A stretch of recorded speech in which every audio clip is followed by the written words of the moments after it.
এই গ্যাস নাই, নাস্তাও করতে পারি না এই পর্যন্ত। সব কিছু রেডি করে থুইছি, নাস্তা তো অন্য করতে পারলাম না। মানে অন্য কী খাবো, ভাত মানে যাই হোক কিনে নিয়ে আসার কথা বললাম, সেটাও পাবে কি না শহরে মানে ঠিক নাই। বৃহস্পতিবার পর্যন্ত বলে থাকবে না শুনলাম মাত্র। আমরা কি করব? আমাদের গ্যাস নাই। গ্যাস না থাকার কারণে অনেক সমস্যা। মাইকিং করেছে 3 দিন যাবৎ গ্যাস থাকবে না, আমাদের খাবার কিনে আনতে হচ্ছে। এখন গ্যাস পাম্পের কর্তৃপক্ষরা বলতেছে যে গ্যাস পাম্পে গ্যাস নাই।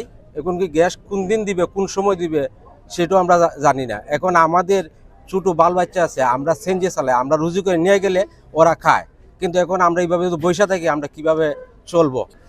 আমাদের কিশোরগঞ্জের শহরের বাসা বাড়ি আছে, গ্যাসের সংকটের লাগিয়া পাক শাক করতে পারে না। এরপরে রান্না বান্না খুব কষ্ট হইতেছে।